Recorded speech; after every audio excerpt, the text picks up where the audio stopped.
Sabe, nós humanos andamos muito ocupados nesses últimos milênios. Desde que paramos de arrastar a mão no chão, demos um grande salto de chimpanzé a Homo sapiens. Fizemos muita bobagem, isso é certo. Mas também criamos umas coisas muito legais. E isso me fez pensar.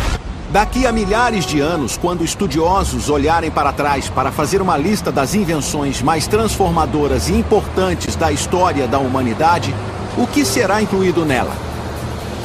A lâmpada elétrica? O motor a vapor? O motor de combustão interna? O avião? O automóvel? E, é claro, o pão fatiado. Mas bem lá em cima, no panteão, junto com todas essas coisas, existe uma inovação mais recente, uma nova invenção que surgiu do nada e em pouquíssimos anos passou pelas nossas vidas como um verdadeiro tufão. A invenção em questão, é claro, é a World Wide Web. Um universo incrível e surrealista que gerou grandes fortunas, sustentou inúmeras indústrias e mudou a maneira com que o mundo trabalha, brinca, se comunica, faz compras e até como se apaixona. Meu nome é John Heilemann e estou aqui para contar a história da ascensão da rede, da obscuridade para a ubiguidade global. É uma história que conheço como a palma da mão, pois como jornalista assisti da primeira fila desde o início. Durante mais de uma década estive bem aqui no Vale do Silício, testemunhando de perto os momentos que deram forma à era da internet. Essa era começou com uma luta de poder feia para decidir quem controlaria o futuro da rede emergente. Jim Clark começa a socar a mesa e dizer: precisamos abrir o capital da empresa e temos que abrir agora mesmo. Naquele pregão, eu faturei 663 milhões. Uma luta que terminaria numa batalha épica dentro de um tribunal. Eu não faço ideia do que está falando. E que para sempre seria lembrada como a Guerra do Navegador. Éramos como um animal espantado com a Microsoft à nossa frente, dizendo: o que a gente faz, o que a gente faz? Nós chamamos todo mundo para ajudar. Isso não é um treino. Vão esmagar a gente, vão esmagar a gente. Nós temos que destruir essa empresa. A internet. Guerra dos Navegadores.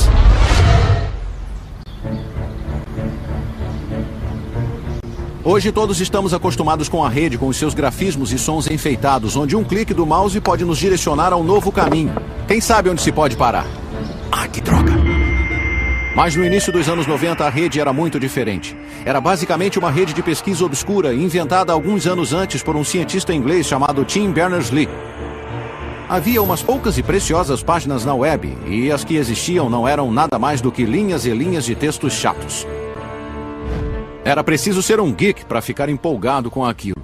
Mas um desses geeks, um estudante visionário de ciência da computação da Universidade do Illinois chamado Mark Andreessen, teve uma ideia doida. Ele imaginou um futuro onde todo mundo, inclusive gente comum como você e eu, adotassem a rede como parte da nossa vida diária. O Andreessen trabalhava num cubículo perto de mim e ele estava trabalhando num produto diferente. E aí ele ficou todo doidão com essa coisa chamada web. Àquela altura a internet era só pra nerds mesmo, era só pra acadêmicos, pesquisadores e cientistas, e não havia nada que pessoas comuns podiam fazer nela, mas era tão útil pra quem a usava que eu achava que todos deveriam poder usá-la. Aí ele disse: cara, esse lance vai mudar o mundo, vai ser demais, é tipo uma hipermídia global.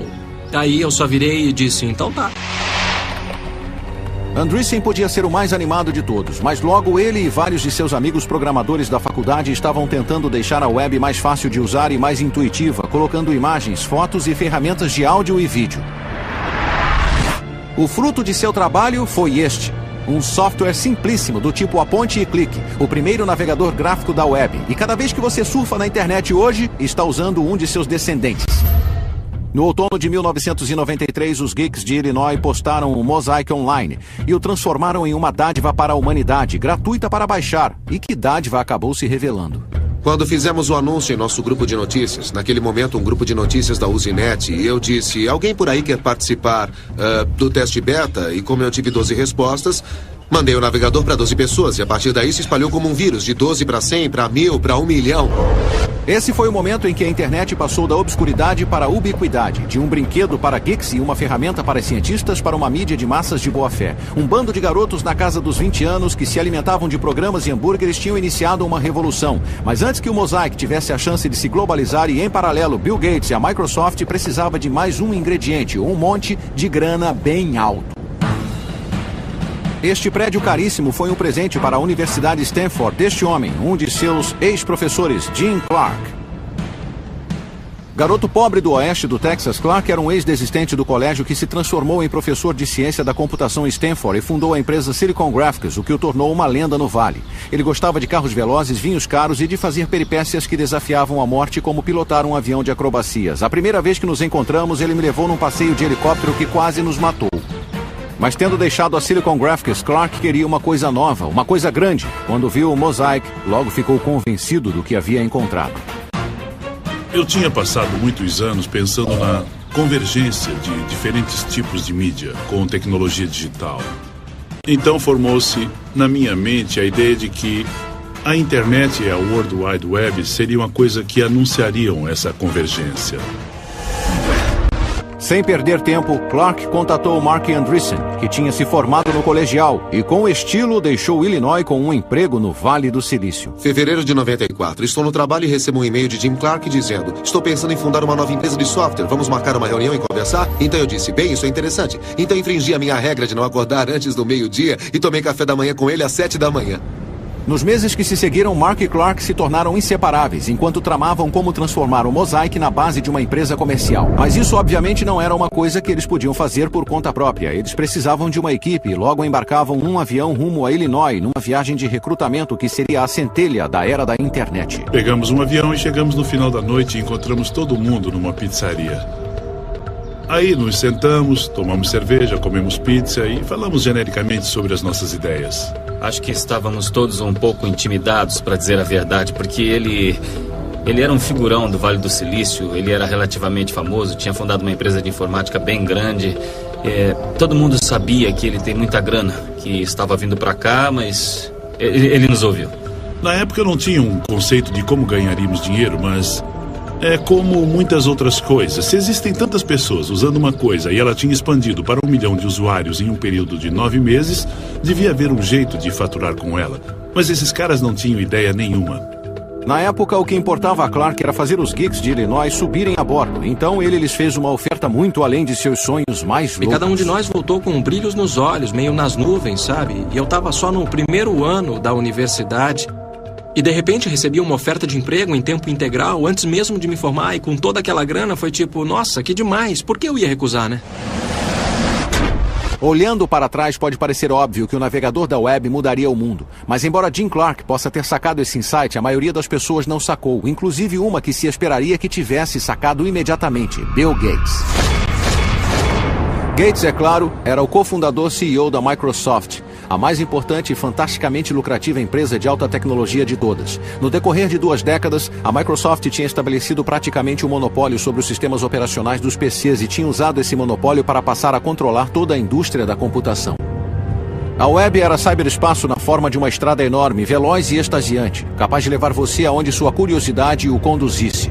Mas Bill Gates achava que essa estrada da informação devia ter pedágio. A Microsoft controlaria todas as cabines e todos deveríamos pagar para dirigir nela. Valeu, cara. O sistema online de Gates se chamava, nossa, que surpresa, Microsoft Network. E em 1994, muita gente inteligente presumiu que ele conseguiria impingi-lo ao mundo, como era de costume. Ali estava a super autopista de informação que os futuristas vinham prevendo há anos. E embora Gates ainda não tivesse se dado conta, o seu pior pesadelo estava para se tornar realidade. Um bando de moleques tão jovens e ambiciosos quanto ele já estava para ameaçar tudo o que ele representava e tudo o que a Microsoft tinha realizado.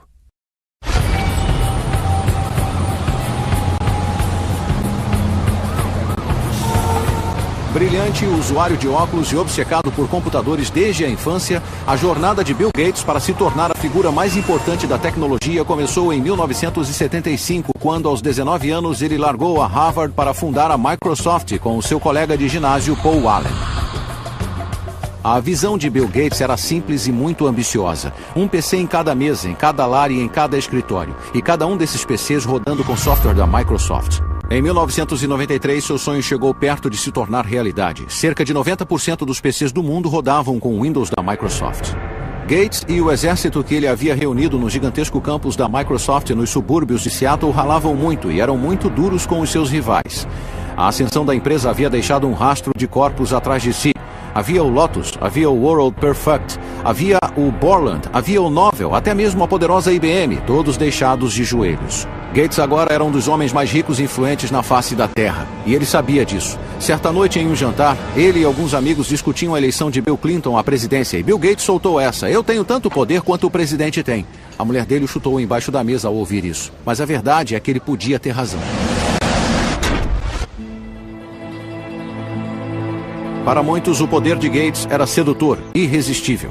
Se você era um engenheiro de software jovem e faminto como Thomas Werdon, ou Harvey Partovi, ou um executivo experiente como Sam Jadala, a Microsoft era o lugar para se estar. Um lugar onde não importava se você era bonito ou atlético. Um lugar onde a inteligência, medida pela habilidade de criar programas fantásticos, era a única coisa que importava. Em outras palavras, o nirvana dos nerds.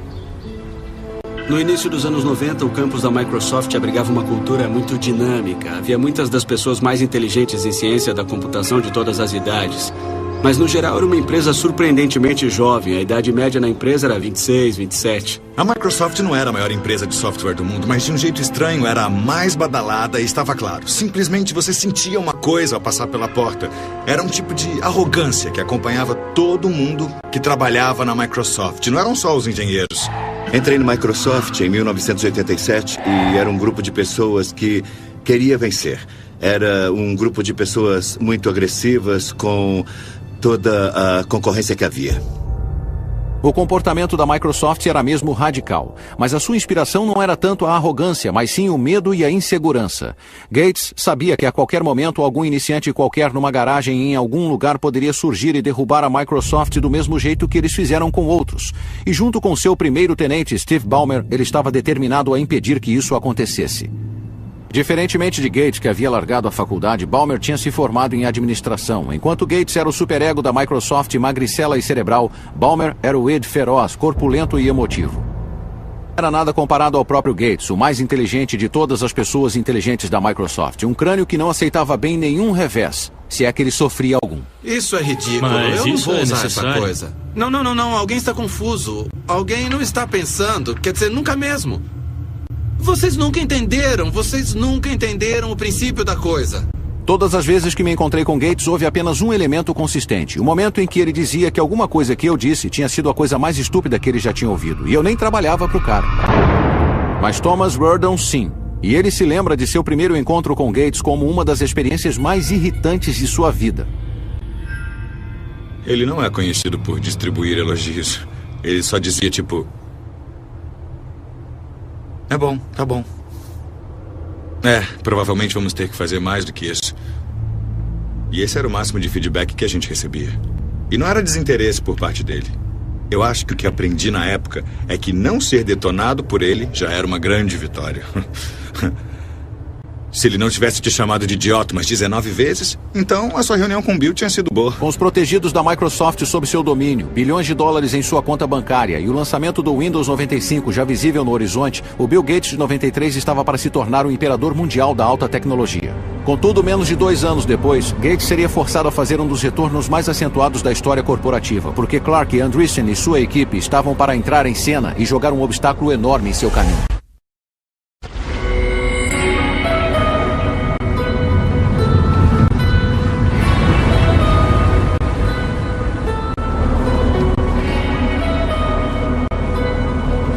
Algumas partes do mundo sempre foram ímãs para certos tipos de pessoas. Los Angeles atrai atores, Las Vegas atrai jogadores e Paris atrai artistas. Esta faixa de 50 quilômetros entre São Francisco e São José sempre foi um ímã para, digamos, aqueles com inclinação para a tecnologia. No verão de 1994, este lugar havia se tornado o lar de Jim Clark e seu jovem bando renegado de pioneiros do navegador. Nos meses seguintes, eles lançariam a empresa de software que teria o crescimento mais rápido que o mundo já havia visto, a Netscape Communications. Sob o olhar vigilante de Clark, o pessoal da Netscape defendia a causa de ampliar o alcance da ainda embrionária web e talvez conseguir enriquecer nesse processo. Mas antes, eles tinham de enfrentar um caso grave de choque cultural. Eu nunca tinha estado na Califórnia antes, e quando cheguei aqui foi tipo, como é que ninguém nunca me falou desse lugar antes? Isto é a Meca. Aqui é um tipo de Disneylândia dos geeks deste país. E também foi uma estratégia brilhante pegar um monte de caras, tirá-los de sua zona de conforto e jogá-los dentro de uma nova empresa, porque não fazíamos mais nada além de trabalhar. O plano era simples. Em Illinois, a gangue tinha criado o primeiro navegador gráfico da web, o Mosaic. Agora eles trabalhariam como doidos para montar um novo navegador com base nele e transformar a internet no futuro do comércio e da comunicação. Era só mais um dia comum de trabalho, certo? Eu acho que a missão, segundo foi comunicado a mim e ao resto do grupo, era tomar o mundo o mais rápido possível. Sabe, nada gigantesco, nada grandioso. Era só ir até lá e fazer um software tão atraente e tão legal que você teria de ser um idiota para não querê-lo. Mas todos na Netscape sabiam que o tempo era crítico. A cada dia que passava, a web se tornava mais popular. O receio era que outra empresa mais poderosa visse o seu potencial e lançasse um navegador antes que a Netscape tivesse essa chance. Trabalhava em ciclos de 36 horas, então eu trabalhava umas 24 horas e dormia umas 12 horas. E praticamente só comia balas e tomava soda limonada. Depois que começamos, predominou um grande senso de urgência. Porque todos nós sabíamos que não seria difícil. E eles tinham razão em se preocupar porque em Seattle, apesar de Bill Gates ainda ter as suas dúvidas sobre a web, alguns funcionários já sabiam da Netscape. Thomas Reardon, em certo momento, contatou a jovem empresa para farejar informações e descobriu que, apesar de seus temores, a Netscape em público emitia outra vibração, a de suprema arrogância. Sabíamos da existência deles à distância, então eu telefonei, falei com o executivo de lá e, basicamente, o cara me mandou plantar batata. E eu pensei, nossa, os outros para quem eu ligava reagiam tipo, a Microsoft tá ligando. A Netscape, 15 minutos depois, me mandou, não estamos interessados. E não se limitou a isso não, porque depois veio um nem pense em ligar de novo. E quando você trabalha na Microsoft, você acaba ficando acostumado a ser o senhor da indústria e todo mundo acaba venerando você em algum momento. E nada. Ficou claro que culturalmente a Netscape já percebia a Microsoft como aqueles a combater. No dia 13 de outubro de 1994, após meses de programação febril, o novo navegador da web da Netscape, o Navigator, finalmente chegou às ruas. A partir desse momento, o conflito era inevitável, e a Netscape no papel de Davi e a Microsoft como o pujante Golias. Você pode não achar que Davi teria muita chance nessa luta, mas desde que foi lançado o Navigator, o navegador da Netscape fez sucesso instantâneo. Na noite do lançamento, ocupamos uma das salas de conferência, montamos um computador para acompanhar os downloads e criamos um efeito sonoro, um tiro de canhão, cada vez que alguém baixasse o software. E depois de um tempo parecia uma guerra, porque não paravam, os tiros de canhão eram contínuos. Em pouco tempo, a web se espalharia como fogo de palha por todo o globo. A era da internet havia começado e não tinha nada a ver com a Microsoft. Não se tinha visto nada parecido na história do software. Em 30 dias... 90% das pessoas que estavam na web mudaram do Mosaic para o Navigator. E isso não acontece nessa área. Nunca, nunca, nunca. Num dado momento, a Netscape teve 1 milhão de downloads. E então nós pensamos, o que é que está havendo? 1 milhão de downloads? Esse é um número considerável, mas a verdade é que as preocupações da Microsoft com a Netscape não se limitavam a um mero navegador. E entender o motivo requer só um pouquinho de conhecimento técnico. No ramo da informática, as empresas que têm o maior poder controlam o que é conhecido como plataforma de software. É o software sobre o qual os outros programas rodam. Com seu quase total monopólio com o sistema operacional Windows, a Microsoft controlava essa plataforma. E sobre ela aconteceu toda a ascensão e queda no ramo da informática. Durante muitos anos era impossível imaginar que qualquer um pudesse desafiar a sua supremacia.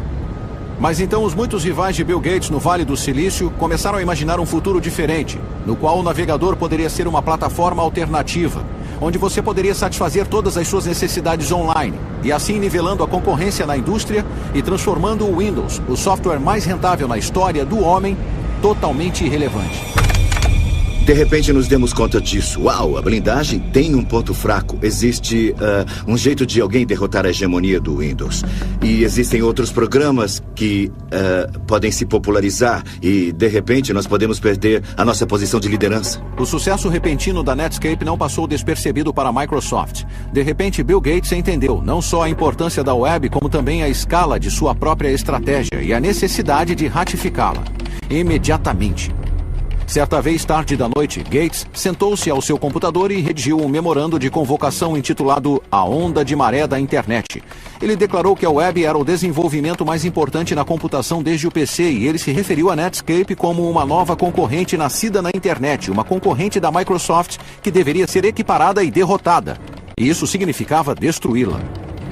E houve uma guinada na rota. Todo mundo agora mesmo. Não na semana que vem, nem no mês que vem, mas a partir de amanhã. Deem um jeito de fazer mudanças. Bom, a mensagem de Bill para a empresa era: vamos procurar muitos jeitos novos de travarmos essa nova batalha. Dá para dizer que esse foi o início da Guerra do Navegador.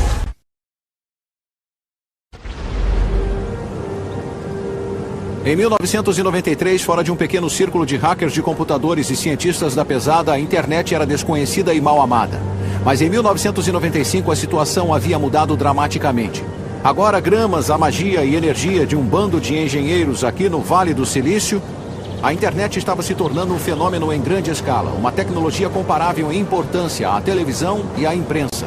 E na liderança desse ataque estava a Netscape, com seu navegador que estava se tornando o portal de entrada da web para milhões de pessoas. A empresa tinha acabado de contratar um respeitável CEO e os lucros estavam entrando. O futuro parecia tudo cor-de-rosa, ou não? Este homem com certeza não concordava. Ele se chama Gary Reback, um conhecido advogado antitrust do Vale do Silício que no verão de 1995 estava se preparando para a batalha de sua vida. Como muitos outros no Vale, ele sabia que Bill Gates queria a internet e, mais do que a maioria, ele sabia, graças a uma carreira de conflitos com a Microsoft em defesa de seus clientes do Vale, que quando Gates defendia seus negócios, uma coisa era certa: havia sangue. E Reback tinha sido contratado pela Netscape e, na hora, ele viu que a jovem empresa havia subestimado e muito a ameaça que enfrentava. O plano empresarial da Netscape presumia que a Microsoft obedeceria à lei, ou que alguém os forçaria a obedecer à lei, e eu suponho que isso não seja nenhum absurdo. Afinal, quando você abre um negócio, não espera que um concorrente incendeie a sua fábrica. Não espera que um concorrente vá aos seus distribuidores e os ameace de falência se comercializarem o seu produto. Mas foi exatamente isso que a Microsoft fez. O problema para a Netscape era que a Microsoft e Bill Gates tinham percebido que a jovem empresa era a principal ameaça à sua dominância continuada. Na salva de abertura de uma guerra de alta tecnologia, Gates despachou um grupo especial de enviados, incluindo Thomas Verdon, para um encontro de chefões por trás das linhas inimigas aqui, onde então era a sede corporativa da Netscape. E o resultado foi uma das reuniões mais controversas da história empresarial moderna. Sabe-se com certeza que a reunião entre a Microsoft e a Netscape aconteceu aqui, mas o que aconteceu por trás de portas fechadas ainda é assunto de muito debate. A versão da Microsoft é mais ou menos assim. Nós fomos até lá em junho de 1995 e tivemos uma discussão bem aberta com eles sobre como poderíamos trabalhar com a Netscape, como trabalharíamos com ele em servidores da web, navegadores e como daria para usar, tipo, o Microsoft Word para rodar com o software da Netscape. Foi uma discussão bem ampla, que rolou por umas 6 horas, um dia inteiro de discussões. E foi interessante, a reunião correu fácil e amistosamente. Ei, isso não parece tão ruim, mas a versão dos eventos da Netscape foi só um pouquinho diferente. Eles foram à reunião e fizeram uma oferta. E a oferta era: eu venço e talvez vocês sobrevivam. Ou eu venço e talvez vocês não sobrevivam. Basicamente, essas eram as duas escolhas. Parecia aquela cena de O Poderoso Chefão. A Netscape recebeu uma oferta que não podia recusar. Eu era um bebê, e eu e alguns dos outros garotos fomos lá, e ao estilo do Poderoso Chefão, ameaçamos a Netscape. Isso é um absurdo, é descaradamente absurdo. A Microsoft nos ofereceu $1 milhão por acesso ilimitado a toda a nossa tecnologia, e esse era um montante total da oferta. Então, essencialmente, eles disseram: compraremos toda a sua empresa por $1 milhão. Peguem ou larguem, mas se largarem, nós vamos copiar tudo o que fizerem. Eu me lembro de ter pensado na hora: se isso não é ilegal, deveria ser. Se as afirmações da Netscape fossem verdadeiras, isso significava que a Microsoft tinha infringido a lei antitrust americana, para ser exato. O objetivo da lei era restringir o comportamento de empresas detentoras de monopólios, e a maioria dos especialistas não concordava que era isso que a Microsoft tinha com o seu sistema operacional Windows. Poucas horas depois da reunião, a Netscape pediu a Gary Reback que alertasse o Departamento de Justiça americano sobre o ocorrido e começasse a estabelecer as bases para um processo contra a Microsoft. Mas Thomas Verdon farejou algo estranho. Porque a Netscape tinha um advogado antitrust, e não era um advogado qualquer, mas era o lendário Gary Reback, o cara que ficou famoso por perseguir a Microsoft por anos, tentando incitar o governo a abrir um processo contra a Microsoft. E aí, eu sabia que tínhamos sido enganados. A reunião tinha sido uma armação. Uma teoria paranoica? Sem dúvida. Na época, a Netscape era a empresa jovem de alta tecnologia do momento. Então por que precisaria armar contra a Microsoft? Em Wall Street, analistas e banqueiros tinham começado a cantar louvores, falando do futuro brilhante que haveria se a Netscape se tornasse pública. Analisei as projeções para a Netscape e me dei conta de que havia uma chance dela se tornar a empresa de software de crescimento mais rápido do mundo. Jim Clark começa a socar a mesa e dizer: temos que abrir o capital da empresa e temos que abrir agora mesmo. E todos na sala ficaram dizendo: sério? Tem certeza? Praticamente dava para prever que teríamos entre 60 e 80 milhões em faturamento naquele ano. Espera um pouco aí. Só um minuto, vamos pensar nisso. Antes da Netscape, a regra real em Wall Street era que uma empresa precisava de pelo menos 1 ano, de preferência 2, de crescimento estável nos lucros antes de sequer pensar em se tornar pública. Mas a Netscape, em agosto de 1995, só existia há 1 ano. Não tinha nem um centavo de faturamento e não fazia a mínima ideia de como obtê-lo. E como Jim Clark me contou, o motivo pelo qual ela queria ir a público tão rápido era porque precisava de uma sorte gigantesca para construir o maior iate computadorizado do mundo. Então, sob essas circunstâncias, abrir o capital era uma loucura da Netscape, certo?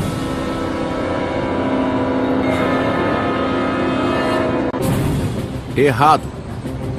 Em seu primeiro dia na bolsa, as ações da Netscape subiram como um foguete, provocando um crescimento na internet que ressoaria pelo resto da década.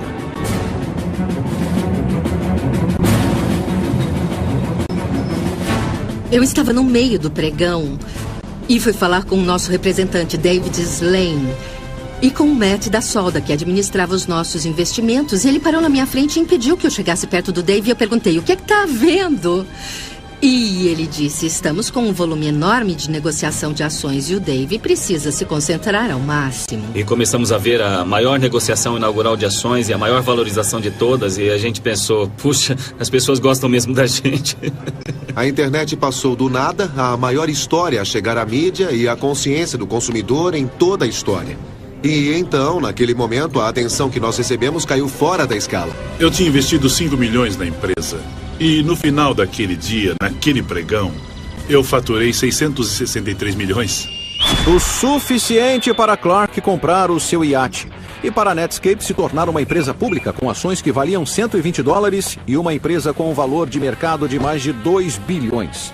Os engenheiros da Netscape, jovens na casa dos 20, agora eram nerds famosos e podres de ricos. E é claro que isso lhes subiu a cabeça. E no alto de suas viagens eles começaram a pensar que eram invencíveis. Eles até tratavam os seus aliados com arrogante indiferença. E os seus inimigos? Havia um em especial. Eles violaram uma das regras mais sagradas do Vale do Silício. Não faça sombra no gigante. Nos dias em que ninguém mandaria a Microsoft se catar, lá ia Marc Andreessen à imprensa, repetidamente desdenhando a empresa. Marc Andreessen deixou muito claro em muitas ocasiões que ele não achava a Microsoft grande coisa, não achava que o software da Microsoft era de qualidade e achava que o Windows estava morto. O Windows será um conjunto de drivers de dispositivos mal depurados. Essa é uma das suas declarações mais notáveis. Um conjunto de drivers de dispositivos mal depurados? O que isso quer dizer? Para as pessoas que falam a nossa língua como você e eu, não parece tão ruim. Mas se você é engenheiro, o tipo de pessoa que fala geek, o comentário de Marc Andreessen foi o equivalente a xingar a mãe de Bill Gates. E foi o que bastou para Gates, que lançou a Microsoft numa guerra contra a Netscape. Para os criadores do Windows, que estão entre alguns dos melhores programadores do mundo, ter o seu bebê chamado de um conjunto de drivers de dispositivos mal depurados era enfurecedor. E isso era um insulto. E isso foi a sua motivação. Eu coloquei fotos dos maiores executivos da Netscape e algumas de suas declarações nas paredes dos nossos corredores para motivar o pessoal e mostrar que era contra aqueles que estávamos lutando. E aí começaram a publicar artigos onde se lia Netscape, a nova Microsoft. E nós dizíamos: não, nós somos a Microsoft, nós somos a nova Microsoft. Com seus engenheiros doidos para brigar e com as emoções à flor da pele, em 7 de dezembro de 1995, Gates contou ao mundo que o seu alvo era a Netscape. A Microsoft pretendia levar a empresa iniciante de Clark e Andreessen para a cova com o seu próprio navegador, o Internet Explorer. A Microsoft rapidamente marcou uma reunião de analistas e imprensa em Seattle. E eles fizeram isso de propósito no dia do aniversário do ataque a Pearl Harbor. Foi chamado de Dia de Pearl Harbor e a ideia era que atacariam a Netscape com tudo o que eles podiam. Todos na Microsoft, todos os grupos, todos os produtos estavam alinhados e concentrados na luta contra a Netscape. E poderíamos dizer que estávamos concentrados na internet, mas era contra a Netscape. E era isso, era só o que importava. Chamamos todos para ajudar. Isso não é um treino. Temos que destruir essa empresa. O tráfego na autoestrada da informação aumentava rapidamente e Gates acabou largando mão. Despejou milhões de dólares na web e transformou o Internet Explorer numa causa essencial na Microsoft. O gigante adormecido acordou, foi isso que ele disse. E agora a Netscape estava para encarar um mundo de problemas. Então talvez, apenas talvez, tenha sido um erro fazer sombra no gigante e irritá-lo. Talvez Andreessen devesse ter sido só um pouquinho menos confrontador. Se quiser falar sobre isso com outras pessoas, por mim tudo bem. Mas eu acho que eu vou passar. O Andreessen ter anunciado que o Windows seria irrelevante, eu acho que não foi uma boa ideia.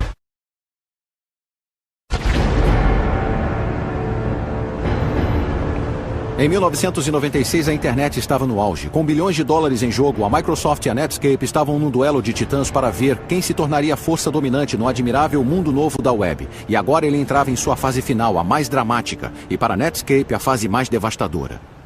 Apesar da Netscape ter começado antes, a equipe do Internet Explorer da Microsoft tinha algumas boas vantagens. Grandes recursos financeiros, muitos programadores talentosos e um líder, Bill Gates, que estava disposto a fazer qualquer coisa, inclusive infringir a lei para aniquilar a Netscape. A empresa de jovens que agora dominava a web havia conquistado o fascínio do público e ameaçava finalmente minar a dominância de medo da Microsoft. Eu me lembro de voltar à faculdade, conversar com os amigos e dizer a eles: eu estou trabalhando na criação de um concorrente da Microsoft para o Netscape. E o pessoal ficou rindo, pensando: você está viajando, não tem como. O plano da Microsoft era bem simples: analisar cada movimento da Netscape e imitá-lo, lançar versões sequenciais do Internet Explorer e lentamente acabar com a liderança da Netscape no mercado de navegadores, 1 ponto percentual por vez. A minha rotina era me levantar, dar o café para os meus filhos, levá-los para a creche e chegar ao trabalho lá pelas 9:30 da manhã. Então ficar até as 3:30 da madrugada. Eu ia para casa, dormia umas 4 horas, acordava com as crianças, tomava café, as levava à creche e trabalhava das 9:30 às 9:30. Comparado aos outros funcionários da Microsoft, não recebíamos nenhum adicional, só tínhamos medo de que o nosso produto perdesse.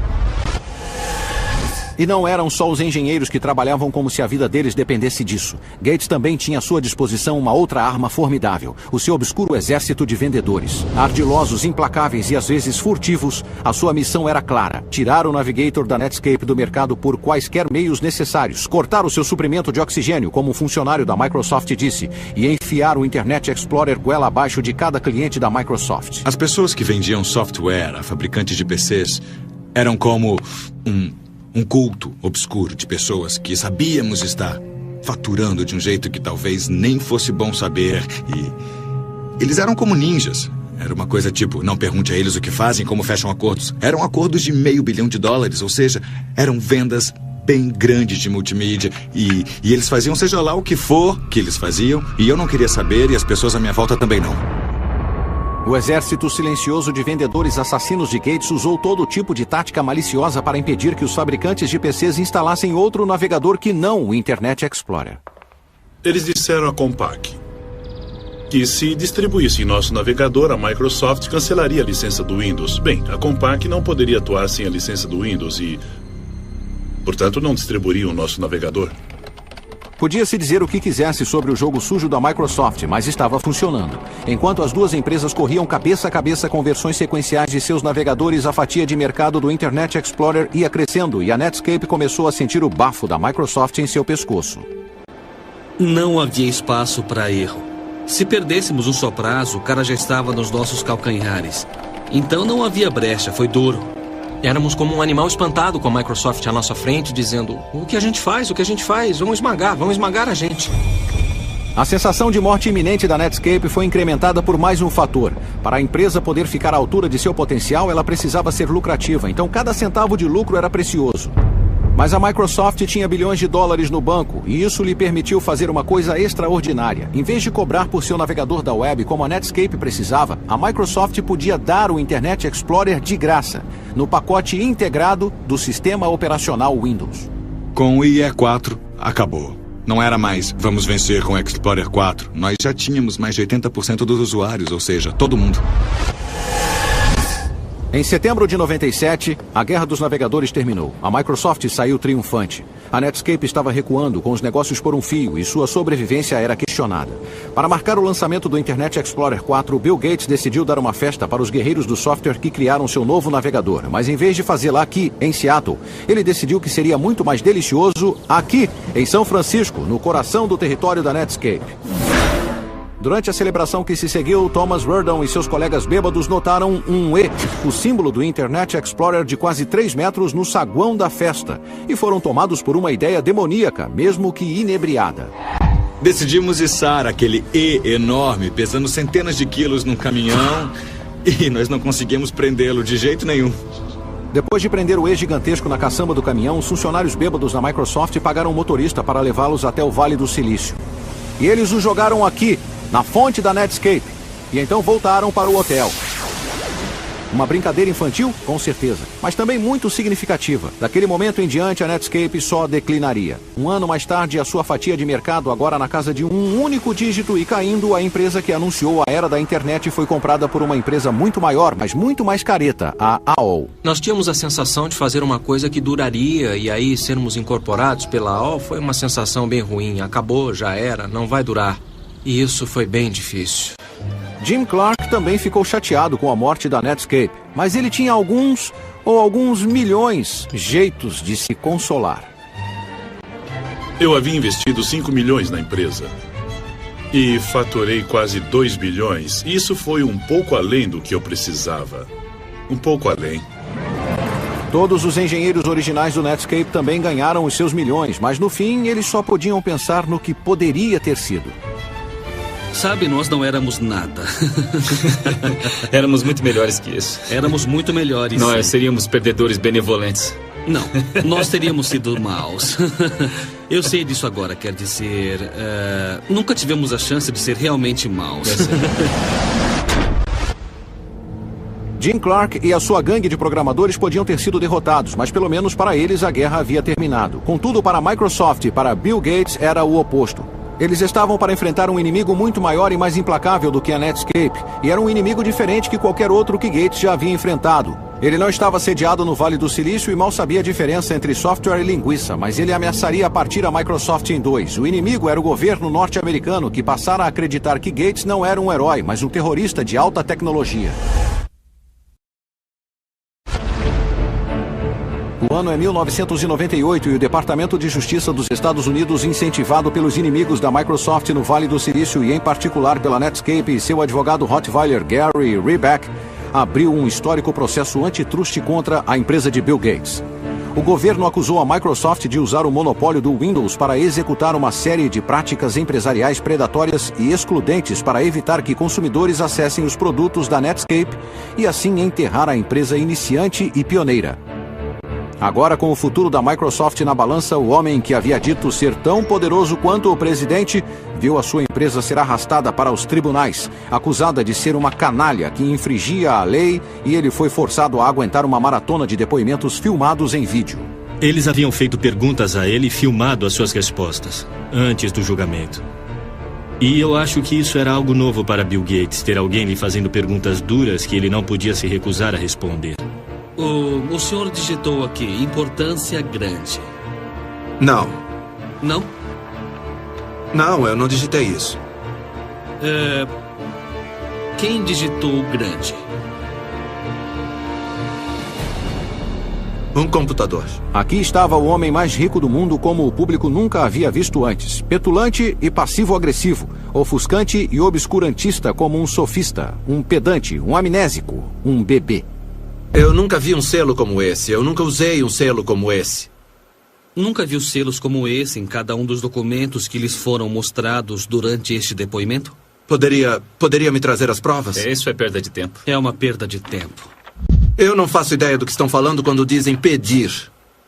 Então, nessas fitas, deu para ver que ele não dizia bem a verdade.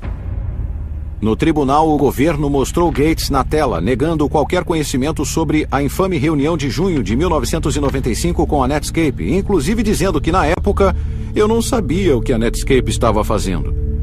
Mas quando mostraram ao tribunal um e-mail enviado por Gates e alguns funcionários de alto escalão da Microsoft algumas semanas antes da reunião, delineando a sua estratégia para lidar com a Netscape, Gates declarou que havia um acordo poderoso a fazer com a Netscape e que talvez a Microsoft devesse comprar uma parte da empresa ou coisa assim, dizendo que ele realmente queria ver isso acontecer. Tivemos pessoas que forçaram a barra e fizeram acordos que, em retrospecto, não deveriam ter sido feitos. Eu diria que sim, acho que fizemos. E isso dificultou muito para a nossa concorrência, porque nós aproveitamos da nossa posição e, claramente, infelizmente, foi isso que se tornou a nuvem escura sobre a Microsoft. Ter um processo anticompetitivo aberto contra nós significava que o que estávamos tentando fazer era pior para os consumidores, mas em meu trabalho diário eu sempre quis fazer um produto melhor, para que as pessoas que eu conhecia, a minha mãe, o meu irmão, os meus amigos, usassem o meu produto porque ele era melhor. Em junho de 2000, o juiz federal encarregado do caso da Microsoft deu o seu veredito final. Culpada, culpada, culpada.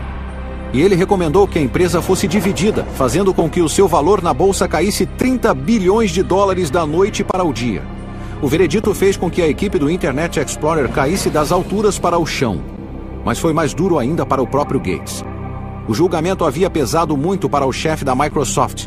Ele ficou desgastado, derrotado e fisicamente doente. A certa altura, alguns membros do conselho da Microsoft me disseram que Gates até foi às lágrimas na reunião do conselho da empresa. Contudo, finalmente, uma corte federal de apelação, embora concordasse que a Microsoft tivesse infringido a lei sistematicamente, decidiu que o veredito foi duro demais e rescindiu a ordem para dividir a empresa. Para muitas pessoas, pareceu que a Microsoft tinha se safado com assassinato de novo. Mas agora, alguns anos depois, aqui em Stanford, diante do prédio da ciência da computação Gates, ironicamente pertinho do edifício pago por Jim Clark, a história não parece tão simples. Após a conclusão do julgamento, Gates passou a sua posição de CEO da Microsoft para seu braço direito, Steve Ballmer, e logo começou a concentrar cada vez mais tempo e esforços aos seus interesses filantrópicos, geridos da Gates Foundation. O que ficou claro é que, tal qual J.D. Rockefeller, o barão da borracha de uma era anterior, Gates poderia acabar mudando o mundo com seu trabalho beneficente, tanto quanto o fez com a Microsoft. E está igualmente claro que a Microsoft não é mais a força que já foi. O jeitão e a bravata de cowboy que definiu a empresa em sua época de ouro já era. Embora a Microsoft tenha vencido a guerra do navegador, a revolução causada pela Netscape deu luz a uma nova geração de iniciantes. Empresas como a Google, que fizeram a Microsoft parecer velha, perdida e lenta. Assim como a Microsoft e Gates haviam feito com a IBM 2 décadas atrás. Então uma lição eterna do mundo da alta tecnologia foi comprovada de novo. Que até mesmo os impérios mais poderosos podem desaparecer em um clique.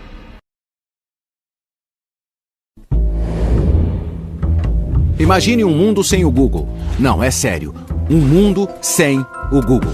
Um mundo onde você não poderia fazer uma pesquisa sobre o seu encontro às cegas. Um mundo onde não pudesse achar, com um clique do mouse, o PIB do Cazaquistão. Um mundo no qual você, ao se sentir mal, não possa se sentar ao computador para descobrir se toma 2 aspirinas ou se deve chamar a emergência. É incrível, não é? Há apenas 10 anos atrás não havia nenhum Google e 5 anos antes disso não havia como fazer buscas na internet. E isso era um problema enorme. Porque de que adiantava o World Wide Web se você não podia navegar e ir aonde quisesse? As empresas que tentaram a mão na busca incluíram alguns dos nomes mais icônicos da história da rede, como Yahoo e Excite. Mas apesar dos caras que as iniciaram estarem entre alguns dos mais brilhantes dos anais do comércio americano, no fim eles se viram incapazes de sacar o programa. Aí uma dupla de crânios super nerds na casa dos 20 anos solucionou o problema das buscas. Vou contar como eles fizeram e também como no processo se tornaram multibilionários. Meu nome é John Heilemann e como jornalista cobri a revolução da busca desde o início. A história que estou aqui para contar é sobre as inovações de alta tecnologia que são a base dessa revolução e sobre o enorme levante econômico que ela provocou.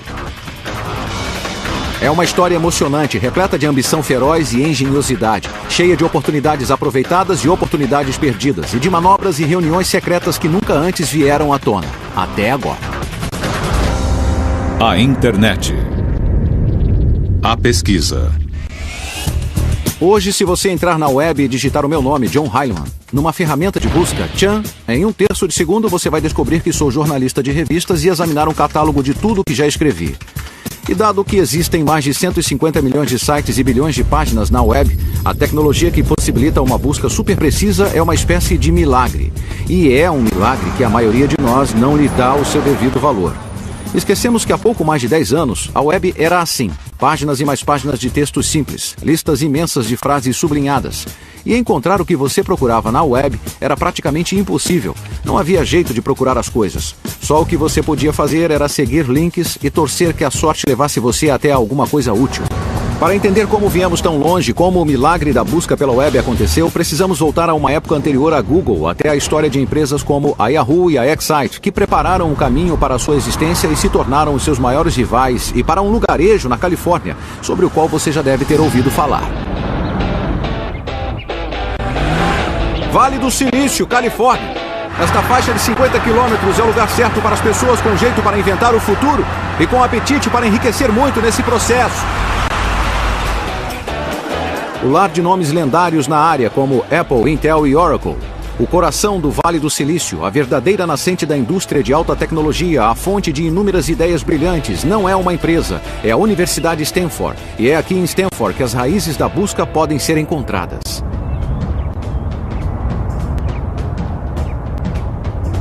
Você deve estar achando que vou dizer que em algum laboratório por aqui, alguns estudantes que só tiram 10 e seu professor crânio estavam inventando algum chip de silício mega veloz ou algum enorme supercomputador e tomaram o vale de assalto. E havia, mas não estamos interessados neles. Estamos interessados em dois indolentes chamados Jerry Yang e David Filo, que foram deixados à própria sorte quando seu professor tirou um ano sabático. Enquanto Jerry e David estavam à toa, tiveram uma ideia que se tornaria a base de uma das empresas mais conhecidas dos Estados Unidos e que os transformaria em bilionários. Hoje a empresa deles se chama Yahoo e está entre os sites mais navegados da web.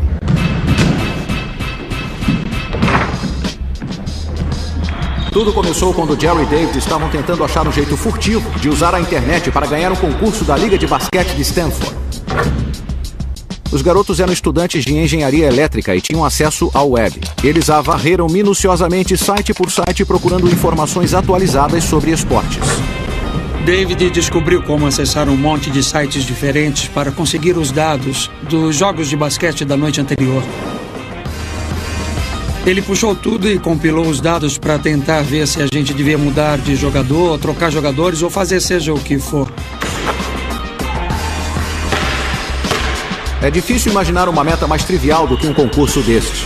Mas ao caçar dados esportivos obscuros nessa rede estranha e desajeitada chamada internet, Jerry e David davam os primeiros passos na estrada para a busca. Na época, competíamos contra outros alunos de outros departamentos e estávamos tentando usar a tecnologia como vantagem e eles estavam lendo os jornais do dia seguinte. E se baseando nos jornais, acho que a gente ganhou de lavada, né? Eu não sei se foi muito, então eu não sei se a tecnologia ajudou tanto assim, mas foi uma experiência muito divertida. E não é surpresa nenhuma que a rede de 1994 não tenha ajudado muito a Yang e Filo. Até para entender o que era e o que a internet tinha a oferecer, você precisava de algum tipo de guia, de algum tipo de diretório para ajudar a navegar no meio daquilo. Era um pensamento simples, porém brilhante. Um diretório que pudesse mostrar aos usuários virgens da web como encontrar coisas legais nesse novo mundo eletrônico. Mas não tinha nada a ver com a busca atual, era só um monte de categorias e subcategorias que você podia caçar e fuçar. Era incrivelmente tosca, compilada manualmente por uma dupla de geeks que passava horas olhando o máximo de sites possível e então decidindo como listá-los. Mais tosco ou não, aquilo que os caras chamaram de Guia do Jerry e do David para o World Wide Web foi a primeira de seu tipo e provou ser imensamente popular. E da noite pro dia, rolou um lance mundial. Milhões de usuários do mundo todo correram para o site. Os dois logo se tocaram de que precisavam de um nome mais curto, mais esperto, que grudasse, um que soasse mais, emocionante. A Yahoo era uma grande ideia, mas uma ótima ideia não basta para se tornar uma grande empresa. É preciso dinheiro, e muito. Mas como todos sabem, não há falta dele no Vale do Silício. E a maior parte vem destes prédios ao longo da Sand Hill Road, os escritórios de muitos investidores de risco lendários do Vale. Eu não sei o que esperava ver na primeira vez que vim a este lugar. ruas pavimentadas com ouro ou sei lá. Mas foi isso que encontrei, um monte de edifícios baixos sem identificação, naquilo que parece um vilarejo alpino. Mas por trás daquelas portas ali estão os investidores de risco, os caras que presidem os fundos de investimentos, contendo bilhões e bilhões de dólares. Os caras que decidem quais empresas iniciantes sobreviverão e quais nunca verão a luz do dia. Uma das mais bem-sucedidas entre essas empresas é a Sequoia Capital. Seu sócio mais famoso, Michael Moritz, decidiu fazer uma visita aos jovens fundadores da Yahoo em seu trailer em Stanford. Lá dentro havia uma grande confusão. Aquilo era o pior pesadelo de toda mãe. Embalagens de pizza por todo lado, computadores e equipamento eletrônico espalhados aqui e ali, com as cortinas fechadas. A temperatura era de uns 30 graus. Era uma fossa séptica sufocante. Era uma zona. Havia muitos motivos para ficar cético em relação a fazer na Yahoo. Eram apenas 2 pessoas e o seu plano empresarial era, para ser generoso, nebuloso. Mas o que Moritz não podia ignorar era o potencial do diretório da web de Young e Philo. Nos parecia bem claro que qualquer um que estava oferecendo um serviço que servia de guia para todas essas coisas que de outro modo eram difíceis de desvendar, com o passar do tempo, oferecia o potencial de ocupar um terreno muito estratégico. Moritz investiu $2 milhões no site de Young e Philo, mas foi uma aposta baseada em pouco mais do que um palpite. Apesar de muitas visitas ao site da Yahoo Site, não era óbvio de onde viriam os lucros ou até mesmo a receita. Nós tínhamos uma empresa, tínhamos de achar um jeito de faturar com ela e àquela altura não tínhamos nenhuma receita. Na verdade, era pior do que isso. Na época, ninguém do planeta Terra tinha descoberto um jeito de ganhar dinheiro com a internet. Mas a Yahoo mudaria tudo isso e, ao fazê-lo, ajudaria a iniciar a corrida do ouro que logo tomaria a web. Em 2007, empresas de busca como a Yahoo e a Google geraram bilhões de dólares em receita e lucros, tornando-os a inveja de empreendedores em todo lugar. Mas em seu alvorecer, ninguém usava a web para negócios ou comércio. A ideia em si era considerada uma heresia e até mesmo malévola. Eu me lembro claramente das discussões enquanto a web tentava definir a sua cultura. Em meados da década de 90, o centro da cultura da web não era o Vale do Silício, mas aqui neste pequeno parque, no extremo sul de São Francisco. A revista Wired e a sua irmã online, a Hotwired, foram lançadas. Eu trabalhava aqui na época e os argumentos a respeito da iminente comercialização da web eram ferozes e se resumiam a apenas uma palavra: publicidade. A publicidade dividiu a comunidade na web. De um lado estavam os investidores de risco e outros tipos financeiros que acreditavam que a internet era um novo meio e a mídia sempre fora sustentada pela publicidade. Sabe, havia uns 100 anos de história de mídia por trás dela que diziam: se você consegue reunir uma plateia grande em um lugar só, poderá vender publicidade a ela. Não era preciso muito mais inteligência do que aquela entre as orelhas de uma salamandra para sacar isso. Do outro lado estavam os utopistas da internet, pessoas que viam a web como um lugar que prometia liberdade. Não era um ambiente comercial. As pessoas não eram empresas. Era apenas um monte, em geral, de estudantes universitários, pesquisadores que faziam experimentos com essa coisa nova. Mas Young e Philo haviam aceitado o capital de risco. Entraram no jogo para construir um negócio. Eles tinham de achar um jeito da Yahoo ser rentável. Qualquer jeito. Jerry e David estavam muito preocupados com as ramificações e repercussões de se colocar publicidade no site deles, temendo que isso fosse ruim para os usuários deles e que os usuários se rebelariam. Para os fundadores da Yahoo, isso era um dilema grave. Ao aceitar publicidade, eles arriscavam alienar os seus usuários leais. Mas realmente não havia qualquer outra opção viável. O que mais eles podiam fazer? Então, para nós, naquele momento, a publicidade parecia a melhor escolha. Mas estávamos realmente preocupados com ela. Foi muito duro mesmo. Nós não tínhamos ideia de como isso seria recebido, se haveria retaliação, se geraria algum cinismo sobre que interesses comerciais farão a esse tipo de ambiente de informações utópico.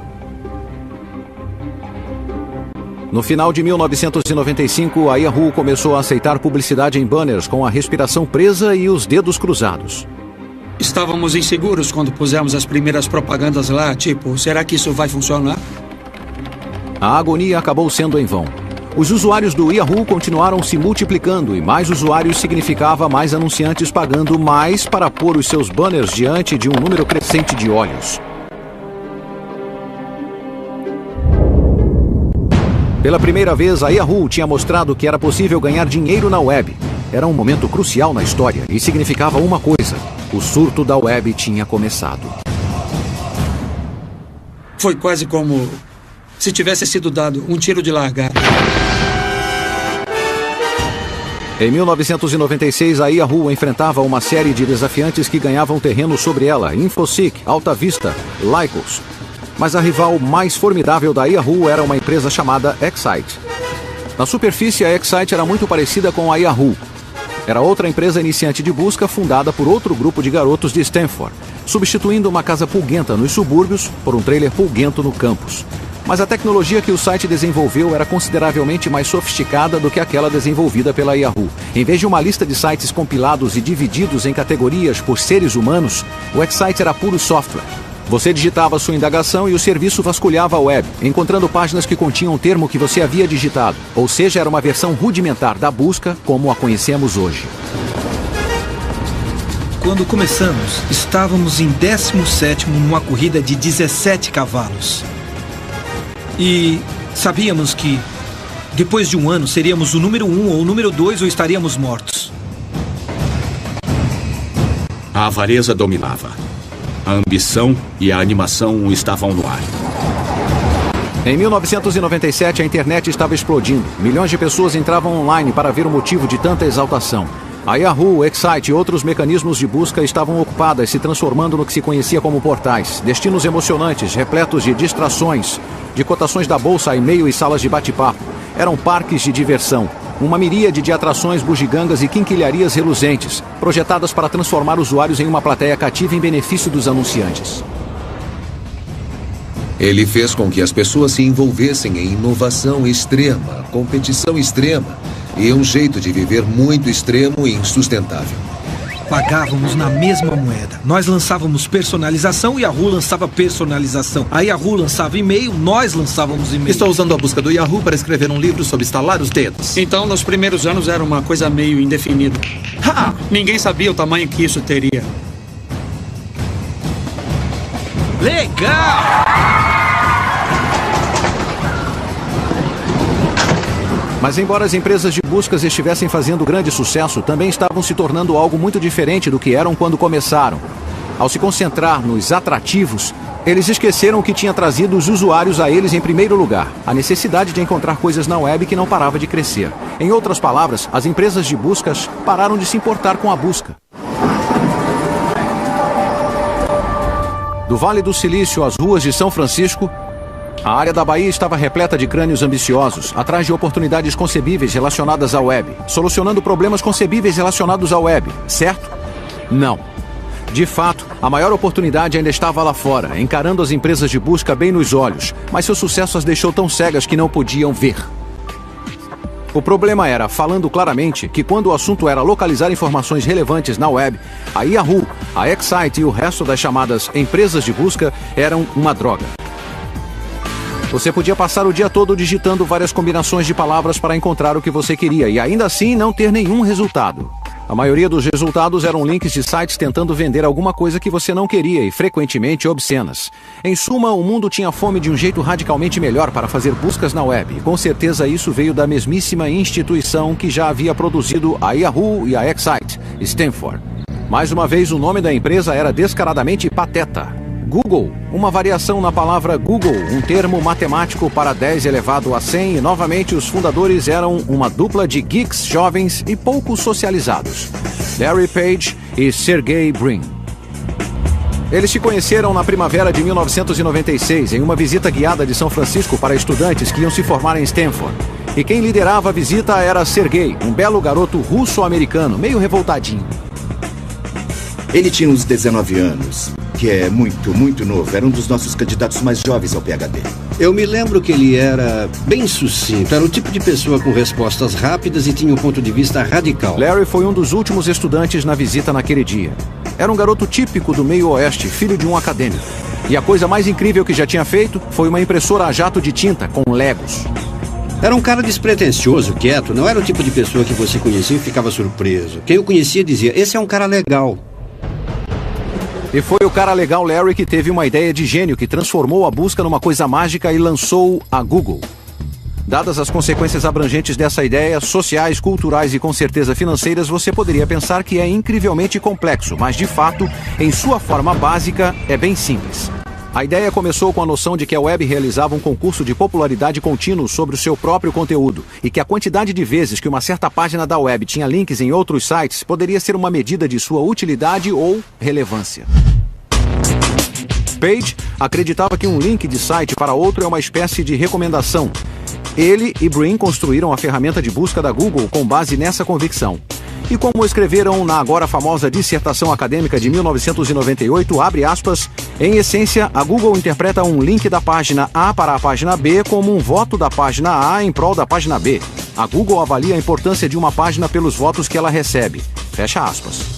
Em outras palavras, quando um site sobre, digamos, Abraham Lincoln resulta em 15 milhões de links, isso significa que muita gente a achou útil. Outro site de Lincoln que, digamos, resultou em 11 links, não impressionou quase ninguém. Essa realização levou Page e Brin à sua própria versão do ditado siga o dinheiro. Para encontrar os sites mais relevantes, o que você tinha de fazer era contar os links. A ideia de Larry sobre a contagem de links era simples, mas brilhante, e acabaria sendo o coração do incrível sucesso da Google. Mas na época, Larry entendeu dessa forma? De jeito nenhum. A primeira pessoa a ver a Google em ação foi um dos professores de ciência da computação dos rapazes, Héctor Garcia Molina. Brincamos na minha sala por um tempo, olhando para a contagem dos links, ou seja, quantas páginas apontam para a sua página, de páginas interessantes. Então, olhamos para a homepage de Stanford e então a comparamos com outros departamentos, o MIT ou Berkeley, que são nossos concorrentes. E nos divertíamos muito vendo quais dessas páginas eram mais importantes do que as outras, porque havia mais referências a elas. Quando Larry e Sergey lançaram a Google no site de Stanford, todos que viram a ferramenta perceberam que era especial. Era uma ferramenta de busca que voltava a se importar com buscas. Da sala de estudantes graduados no campus de Stanford Campus, vista aqui nestas imagens inéditas, Page e Brin lutaram para gerenciar a popularidade de sua novidade inovadora. Havia tanto tráfego no Google que quase toda a internet da Universidade de Stanford entrou em colapso. Então a administração da universidade disse, vocês têm que sair do campus. Stanford não era mais útil para Larry e Sergey. Era hora deles saírem do campus e irem para o Vale do Silício, arranjar alguma verba e transformar sua ideia brilhante em uma empresa de verdade. E ao fazê-lo, eles se juntariam a milhares de candidatos a empreendedores, buscando fama e fortuna no ramo.com do Vale do Silício. E isso significava que as chances estavam contra eles. Hoje nós olhamos para a Google com seu enorme valor de mercado de mais de 200 bilhões de dólares, seu vasto campus no Vale do Silício e a sua influência sobre a mudança da cultura e presumimos que devia haver investidores batendo à sua porta, especialmente no auge da bolha das .com, quando algumas das ideias mais estúpidas imagináveis estavam recebendo rios de verba. Mas na época, a reação entre os homens com a grana à Google não foi "Ei, moleza!". Em vez disso foi "Oh, peraí, outra ferramenta de busca?". Uma das primeiras e poucas vozes dissonantes nesse coro de dúvida era aquela de Vinod Khosla, um investidor de risco altamente bem-sucedido, um guru da tecnologia e um dos cofundadores da Sun Microsystems. Eu os conheci, adorei os dois e disse que amaria trabalhar de algum jeito com eles. Então os apresentei a Excite e disse, esta é uma ferramenta de busca maravilhosa e uma abordagem melhor. Para Khosla, a lógica era simples. Na época, ele era um investidor na empresa de busca Excite e ele calculou que se a Excite comprasse ou licenciasse a tecnologia de busca da Google, eles teriam uma vantagem contra a sua amiga rival, a Yahoo, que parecia estar dominando cada batalha e derrotando todos os seus oponentes nas guerras dos portais. Para a Excite não ser esmagada pelo exército de Young Philo, precisaria de artilharia fresca. E como qualquer comandante militar diria a você, o segredo para vencer uma guerra é fazer as alianças certas. Agora, na esperança de fazer com que a Excite se juntasse à Google, Khosla arranjou uma reunião para o tecnologista-chefe da Excite, Graham Spencer, conhecer Larry e Sergey neste restaurante japonês. Os rapazes da Google vieram com a esperança de garantir a continuidade do projeto. Eles haviam feito um teste para demonstrar como os seus resultados de busca eram melhores do que os da Excite, e ligando os seus laptops, eles mostraram os resultados a Spencer. Spencer voltou e contou ao diretor da Excite, George Bell, sobre a tecnologia da Google, assim como Khosla. E houve muita resistência. Eles sempre voltavam dizendo que a busca era genérica, nós podemos fazer isso, somos quase tão bons quanto eles, não importa. E não era questão do preço, porque na época a Google era muito barata. Eles podiam tê-la comprado por cerca de $1 milhão e vale 100 bilhões de dólares hoje. Espera, vamos ver isso de novo. A Excite podia ter comprado a Google por cerca de $1 milhão. Em termos de Vale do Silício, isso é uma ninharia. A empresa tinha acabado de cair fora daquilo que para eles seria um negócio da China. Olhando para trás, eu erguerei a mão e direi para esse idiota. Mas as pessoas não achavam que havia dinheiro na busca. Ou as pessoas achavam que havia pouco dinheiro na busca. Eles não achavam que era rentável mesmo. Quer dizer, na real, a busca é rentável. É rentável. Mas não foi só a Excite que não enxergou todo o potencial da Google. Todas as empresas em busca do Vale do Silício se fechou para eles. Então, cada vez mais frustrados, Larry e Sergey procuraram um de seus professores de Stanford, que também era um empresário, um homem chamado David Chariton. Para mim, eles queriam uma quantia bastante modesta, na casa de $1 milhão. E eu tinha faturado um pouco com uma empresa iniciante que tinha sido comprada pela Cisco e estava trabalhando com Andy Bechtolsheim, que é um conhecido investidor no Vale do Silício. Então Dave me ligou e disse que eu precisava conhecer esses caras da Google e eu cheguei na casa dele numa bela manhã ensolarada de verão. Larry e Sergey já estavam desesperados. Se David Chariton e Andy Bechtolsheim não vissem o potencial da Google, provavelmente era hora dos rapazes voltarem a se dedicar ao seu PhD. O Larry chegou primeiro. Aí o Sergey chegou. E depois o Andy chegou em seu Porsche. Quando cheguei na casa do Dave, Larry e Sergey já estavam lá. Então, eles imediatamente começaram a fazer uma demonstração para mim. Conhecemos esse cara, ele deu uma olhada rápida na nossa ferramenta de busca e nós batemos um papo com ele. Eles fizeram uma demonstração. Esta é a Google, podemos digitar aqui dentro e tem o Estou com Sorte e todos esses outros elementos. E imediatamente ficou claro que essa era uma ideia muito, muito boa. E eu acho que o Andy comprou rapidamente a ideia. Na verdade, acho que era a melhor ideia que eu já tinha visto na minha vida.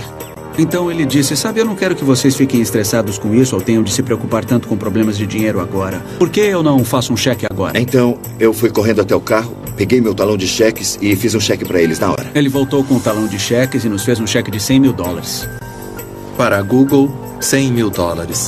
Acho que o Sergey disse, nós nem temos uma conta no banco. E o Andy disse, bem, depositem quando tiverem uma. Eu acho que eu nunca tinha feito um cheque tão rápido assim, daquela maneira. Essa foi a única vez na minha vida. Vamos pensar nisso. Quantas pessoas você conhece que estariam dispostas a fazer um cheque de $100 mil na hora para um par de estudantes desleixados? Quer dizer, mesmo para um cara como Andy Bechtolsheim, que valia muitos milhões de dólares, a coisa toda parece meio doida. Mas é o tipo de coisa que acontece aqui no Vale do Silício. É por isso que chamavam os primeiros investidores de anjos. Eles estão no ramo de fazer pequenos milagres. Andy claramente estava botando muita fé neles, não só não levando o seu dinheiro para o México, mas eles foram embora com um novo ânimo, segundo me lembro. Tipo, realmente podemos fazer isso. O investimento de Bechtolsheim foi seguido de cheques de um punhado de outros anjos, totalizando $1 milhão. $1 milhão deve ter parecido muito dinheiro para dois alunos subsistindo basicamente de fast food. Mas como Larry e Sergey logo descobririam, $1 milhão era pouco no ano frutífero do Vale do Silício. Esse Clark Kent, meio magricela, é L. John Doerr, talvez o mais famoso e bem-sucedido investidor de risco do Vale do Silício. Ele já financiou a Sun, a Compaq, o Netscape e a Amazon.com, e oficialmente é o homem com toque de Midas. Então, praticamente inevitável que Page e Brin acabariam na porta de Doerr. Eles estavam tão convencidos de que a busca era uma coisa tão grande, tão importante, que ia crescer tanto que eu perguntei até onde. E Larry Page, totalmente sério, disse: bem, 10 bilhões em receita. Aí eu caí da minha cadeira. Eu tinha a certeza de que eram empresários muito ambiciosos, com uma visão poderosa. Poucas coisas faziam o barco de John Doerr flutuar mais do que ambições grandiosas. E até naquela época, Page e Brin tinham ambições que fariam qualquer mortal corar. Eles queriam organizar literalmente todas as informações do mundo, torná-la buscável e universalmente acessível. Oh! No início de 1999, recebi um telefonema de John Doerr, que queria que eu fosse até seu escritório, que tinha uma coisa para me mostrar. Não fazia ideia do que ele estava falando, mas quando John Doerr chama, a gente atende. Doerr me sentou atrás de sua mesa e me disse que havia feito um investimento em uma empresa iniciante. Uma ferramenta de busca, imagine. Então ele se virou para o computador, abriu o navegador e me mostrou um site que eu não conhecia, google.com. A diferença era surpreendente, assim como a simplicidade radical do Google, e os resultados eram incrivelmente precisos. Eu me virei para Doerr e disse, uau, isso é impressionante. Mas não tem publicidade no site, nem mais nada. Como é que isso vai dar dinheiro? E Doerr respondeu, esses caras estão solucionando o problema mais difícil da internet. E se não descobrirmos como ganhar dinheiro com isso, precisamos sair desse ramo. Mas descobrir como a Google se tornaria lucrativa provou não ser nada fácil, e à medida que os dias que passavam e viravam meses, sem um plano empresarial, os investidores foram ficando cada vez mais inseguros. Não havia nenhum meio de sustento para nenhum dos associados ao Google. Não havia dinheiro trocando de mãos. E os fundadores tinham de contratar pessoas, tinham de pagar as pessoas, tinham de comprar equipamento para armazenar o serviço, e tudo isso requeria dinheiro. Cerca de $500 milhão saíam pelas portas da Google todo mês. E isso significava que os $25 milhões no banco não durariam muito. A solução óbvia era seguir os passos da Yahoo e da Excite e pôr banners de anúncios no site. Mas em uma de suas decisões mais corajosas e mais visionárias, Page e Brin se recusaram a seguir o caminho mais fácil.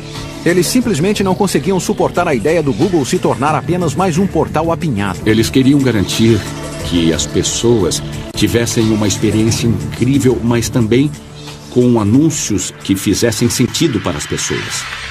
Page e Brin não eram contra a publicidade em si. Eles só queriam que fosse de uma maneira mais fácil e webificada. Mas eles não conseguiam pensar qual seria essa forma. Mas o tempo e o dinheiro estavam acabando, então na ação mais controversa da vida de sua jovem empresa, eles encontraram a solução para o seu problema de uma maneira típica do Vale do Silício. Eles a copiaram de outra pessoa. E essa outra pessoa era este homem, Bill Gross. Baseado em Los Angeles, Gross não tinha nenhuma ligação com a Google. Ele administrava uma empresa pequena chamada Ideal Lab, uma espécie de incubadora de ideias inovadoras e as empresas iniciantes que as criam. Foi Gross quem descobriu a charada da publicidade na internet e, de certa maneira, garantiu a salvação para a Google. Eu passo a vida olhando problemas que vejo e procurando maneiras de solucioná-los, quer sejam problemas rotineiros como trânsito, ou problemas de saúde, ou problemas de tecnologia. Mas eu sempre gosto de olhar para tudo e dizer como poderia ser melhor. No decorrer de sua carreira, Gross já tentou a mão em tudo, desde robôs a painéis solares. Mas no final da década de 90, a sua obsessão era a propaganda na web. Quando vi esse problema em particular, nessa empresa, enquanto as nossas empresas procuravam meios para anunciar de maneira mais eficaz, eu estava dizendo a mim mesmo como fazer isso melhor. O que é de errado com a maneira como estamos comprando a publicidade? Como gostaríamos que fosse? Olhando para trás, a ideia de Gross, assim como a contagem de Page dos links, era brilhantemente simples. Começou com a percepção de que quando alguém digita uma indagação, não só está dizendo ao mundo o que lhe interessa, mas frequentemente diz ao mundo o que está interessado em comprar. Então, se eu digitar as palavras Bob, Dylan, estou dizendo resumidamente que estou curioso sobre ele, que eu talvez queira comprar o seu novo álbum. Agora pegue essa informação e todos os outros nomes de músicos que já digitei no Google e de repente você tem uma imagem detalhada de mim e sabe que sou fã de música. Uma informação de grande valor para o ramo fonográfico. E isso, em essência, o que Bill Gross viu, e viu antes de qualquer um, que uma ferramenta de busca poderia ser, e provavelmente seria, uma das formas de pesquisa de mercado mais poderosas e eficazes do mundo. No jargão do ramo, os termos que você digita numa ferramenta de busca são chamadas palavras-chave, e Gross se deu conta de que poderiam valer uma fortuna. As palavras-chave são o futuro do setor. As palavras-chave são tão valiosas porque quando uma pessoa digita uma palavra-chave em uma ferramenta de busca, ela dá a você uma janela enorme sobre sua intenção naquele momento. E se você consegue fazê-la digitar várias palavras, isso não tem preço. Gross acreditava que podia vender palavras-chave aos anunciantes. A BMW, por exemplo, pagaria um bom dinheiro para garantir que cada vez que alguém digitasse a palavra carro em uma ferramenta de busca, um link para um site da BMW apareceria no topo dos resultados da busca. Mas até mesmo entre o pessoal da Gross, a ideia de pagar por isso parecia crassa, censurável. E para algumas pessoas nessa reunião, isso foi muito repulsivo. Havia algumas pessoas torcendo o nariz para a ideia e dizendo: você nunca vai se dar bem com isso. E eu disse: ora, igualzinho as páginas amarelas. Pensem na utilidade das páginas amarelas. E eu deixei a reunião, voltei correndo ao meu escritório, peguei as páginas amarelas, levei de volta, coloquei na mesa e disse: vejam como isso é útil. Você procura uma coisa aqui, esses são anúncios pagos. E é isso que o cliente quer quando está procurando por encanador. Por que não fazemos isso numa ferramenta de busca? Seria útil. E a grande ideia acabou sendo uma busca feita como nas páginas amarelas. Gross finalmente persuadiu os céticos em sua empresa e em 1998 ele lançou um site baseado em palavras-chave e links patrocinados que acabou sendo conhecido como Overture. Foi um sucesso instantâneo. O diretor da empresa veio até mim e disse: estamos lidando com bilhões de microtransações. Somos maiores do que a companhia telefônica, até mesmo na quantidade de transações com que estamos lidando. E então me dei conta, isso é mesmo uma coisa grande. O que Gross não sabia era que no Vale do Silício ele estava sendo observado e que a Google acabaria vendo a ideia dele como a solução de seu dilema de projeto empresarial. Larry e Sergey aconteceram num site pequeno, o Overture, que estava crescendo bem com listagens patrocinadas. E acho que Larry em particular sentia que isso oferecia um mapa para um ramo em que o Google poderia entrar. Os rapazes da Google combinaram de se encontrar com Gross e depois encontrá-lo repetidas vezes. Grande parte da história empresarial é determinada por esses encontros entre os aspirantes e titãs se reunindo a portas fechadas. Bom, eu me encontrei com Larry e Sergey e estávamos falando sobre encontrar um jeito de mesclar a enorme monitoração que o GoTo estava tendo e resultados de buscas incrivelmente relevantes que a Google tinha. E falamos várias vezes sobre diferentes maneiras de incorporá-las juntas. Às vezes, reuniões como esta terminam com ambos os lados emergindo junto, mas outras vezes, não. Esse foi o caso com a Google e a Overture. E o que aconteceu exatamente ainda é um mistério. Mas o resultado foi bem claro. Primeiro, Larry e Sergey deixaram as conversações, sem fechar nenhum tipo de acordo. E então, pouco depois, a Google inaugurou um serviço chamado AdWords, que era incrivelmente semelhante ao da Overture. Parece suspeito? Pode apostar que sim. Gross processou a Google por essa semelhança e pela apropriação que sugeria. Mas finalmente os dois lados se entenderam fora dos tribunais. E uma coisa é certa, o acordo incluiu dinheiro bastante em ações da Google para manter Bill Gross extremamente feliz. Achamos que daria valor adicional, mas nunca pensamos que tivesse esse tipo de impacto e alcance e resultasse num plano empresarial online valioso. Mas adoramos que tenha acontecido. A Google incrementaria a ideia original de Gross de várias maneiras importantes, mas a principal era que separaria os anúncios dos chamados resultados de busca orgânicos. Dê uma olhada na página da Google que estamos tão familiarizados agora. Esta é a caixa branca onde você digita a sua indagação. Aqui estão os resultados limpos gerados pelo algoritmo de relevância do Google. Então aqui em cima e à direita temos os anúncios, os links azuis patrocinados pelos quais as empresas pagaram. E é deles que a Google faturou bilhões em lucros nos últimos anos. Ficou claro que era uma experiência melhor para o usuário do que chegar num site que parecia a Rua 42 ou Times Square às 2 da madrugada, e eles acharam que seria melhor para os anunciantes também, porque resultaria em mais negócios para eles. E essa foi uma ideia maravilhosa, incrível e surpreendente no início de 2000. O que a Google tinha feito não foi apenas abrir um caminho na direção de seu sucesso comercial. Tinha criado as fundações para a astronômica decolagem da publicidade na internet em grande escala. De repente, com AdWords e serviços semelhantes da Microsoft e da Yahoo, qualquer um que quisesse pôr seus produtos online, da Toyota e do Citibank, até um pastor nas montanhas rurais vendendo tapetes de pele de bode, tinha à sua disposição um meio eficaz de chegar a um mercado global. O que nós agora entendemos é que esse foi o nascimento da economia na internet e a Google, o seu principal jogador. Em 19 de agosto de 2004, a Google abriu o seu capital colocando as suas ações à venda na Bolsa de Valores Nasdaq. Nos 5 anos anteriores, a empresa tinha ido de zero a incríveis 3 bilhões de dólares em receitas anuais e tinha se tornado um nome conhecido. A abertura da Google causou um frenesi de especulação e expectativa, especialmente entre aqueles que torciam para ela revitalizar um setor de tecnologia ainda se recuperando da queda das .com.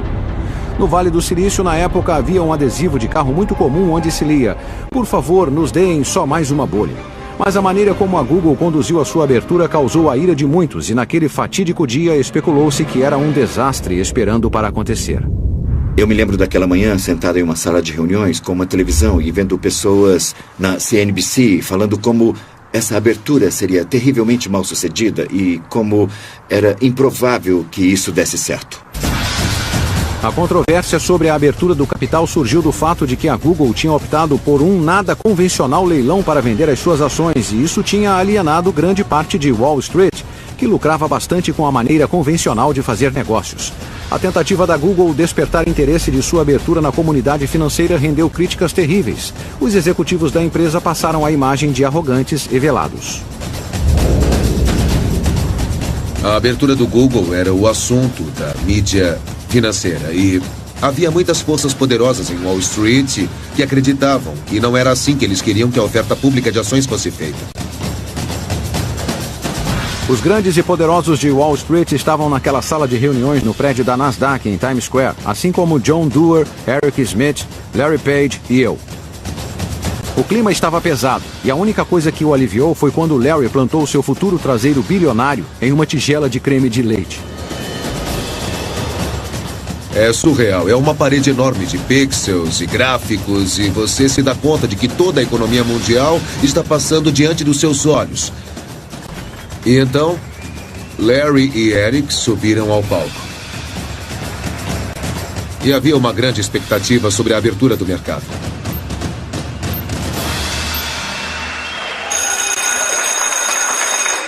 E lá foram eles.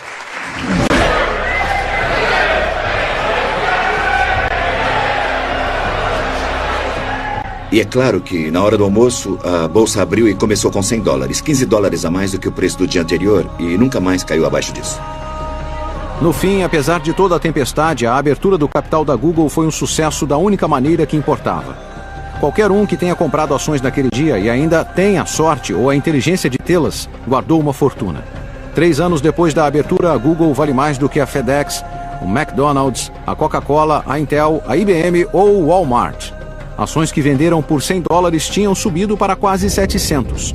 Enquanto isso, Brin e Page estão entre as 30 pessoas mais ricas do mundo. A Google, sem dúvida, é a empresa que mais cresceu no mundo.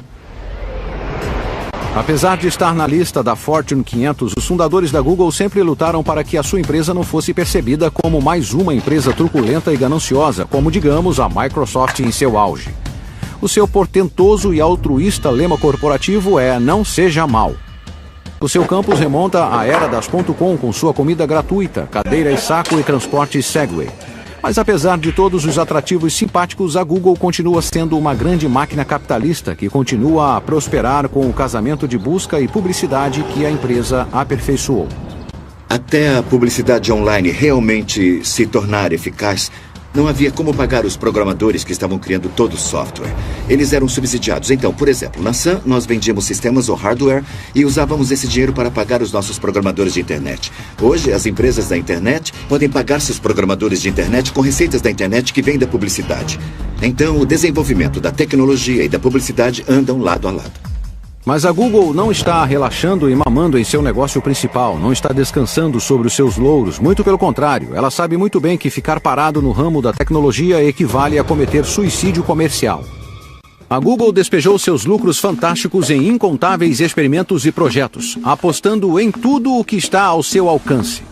Existe o Google Library, o Google Books, o Google Maps, o Google Earth. Existe o Gmail, o Google Calendar, o Google Spreadsheets e o Google Docs. A empresa comprou a iniciante Blogger para publicação pessoal na web. Ela comprou a iniciante Picasa para compartilhamento de fotos online e, é claro, o YouTube para compartilhamento de vídeos online.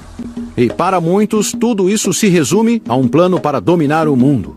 Então não é à toa que a Google Mania gradualmente começou a dar lugar a uma crescente Googlefobia. E a Googlefobia pode ser mais grave entre os defensores da privacidade que se preocupam com a quantidade de informações sobre todos nós que está armazenada nas bases de dados da Google. Mas não são só os libertários civis, até os mentores originais de Page e Brin têm as suas preocupações. As pessoas vão sentir que existe perigo em ter informações demais, guardadas sobre tudo o que fizeram e tudo o que buscaram. E vamos ler cada vez mais sobre isso. Para outros, a dominância metastática e expansão feroz da Google é um chamado às armas. Embora a Excite esteja há muito falecida, a Yahoo aumentou as suas ofertas em buscas e publicidade.